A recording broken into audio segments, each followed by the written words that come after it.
Bagi saya menakjubkan juga tuh, ada yang berinvestasi dalam bisnis perusahaan bukan perusahaan ya, bisnis es serut ya, es cendol begitu ya, dengan angka sefantastis itu.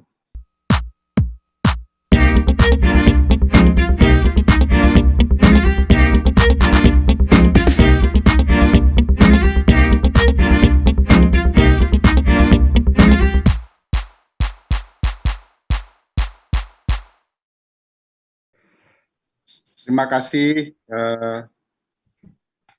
para senior sekalian hadir di ruangan ini, teman-teman yang menyaksikan.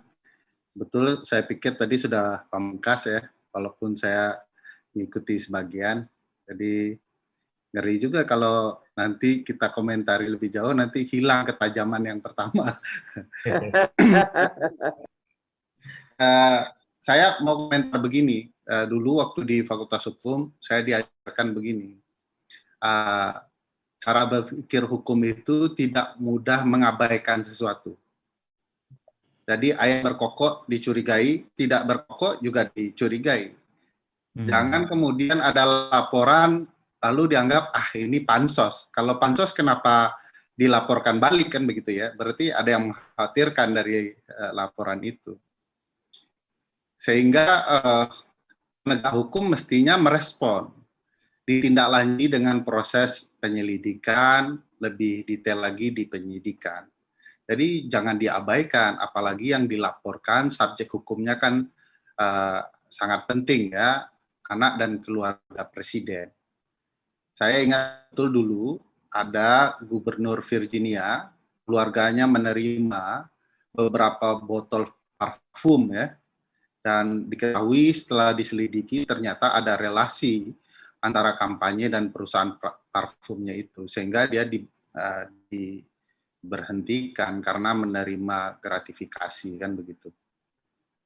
Jadi saking hati-hatinya aparat penegak hukum melihat aparat penyelenggara negara dalam berbagai hal, padahal cuma terima parfum gitu ya. Ternyata di belakang itu jauh lebih luas dari sekedar menerima parfum. Begitu juga kalau kita lihat Mas Hadi,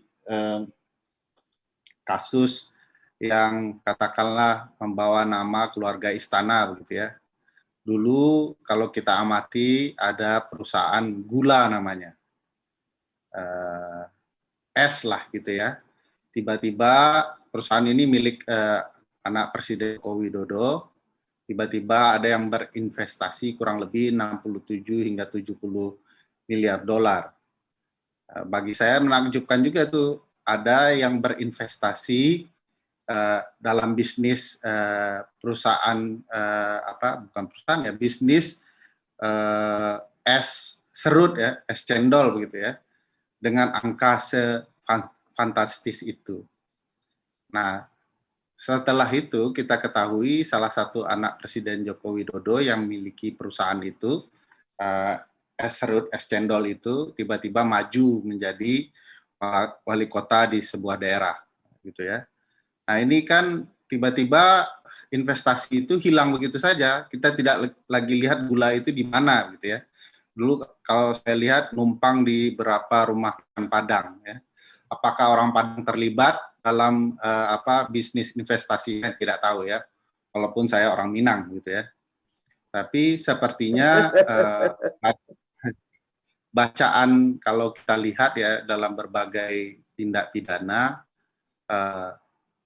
nuansa investasi lalu dipakai untuk kepentingan bisnis tertentu atau kepentingan politik tertentu itu bisa jadi sangat kuat. Saya mau cerita ya, bahwa dulu kejahatan, baik itu kejahatan mafia yang dikait-kaitkan dengan kejahatan politik ya, sehingga disebut kejahatan kerah putih begitu. Salah satunya kegagalan untuk memberantasnya adalah gagal kemudian memiskinkan atau menghilangkan kekuatan utamanya, itu uang gitu ya.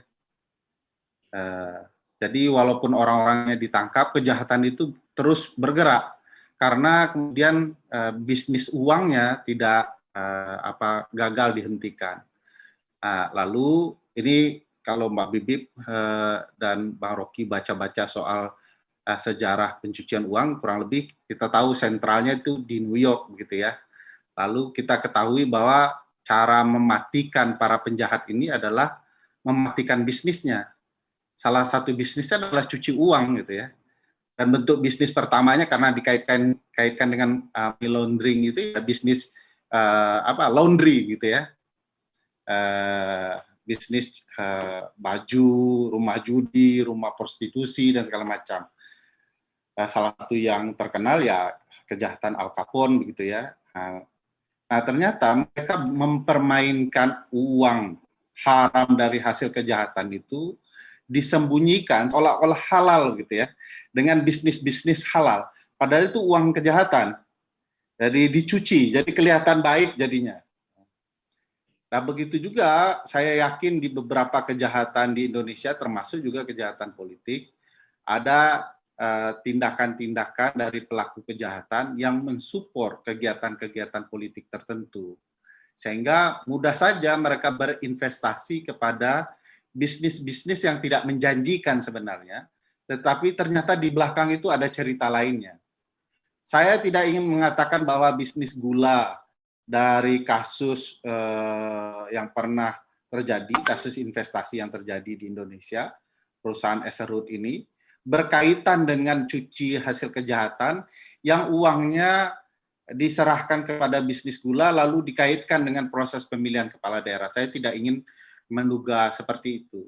Tetapi kalau kemudian model kejahatan cuci uang relatif seperti itu, semestinya aparat penegak hukum berupaya melihat kasus ini lebih baik. Ya.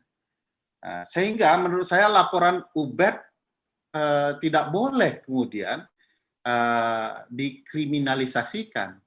Toh objek kejahatan yang disampaikan Ubed lah yang harusnya diselidiki lebih dalam.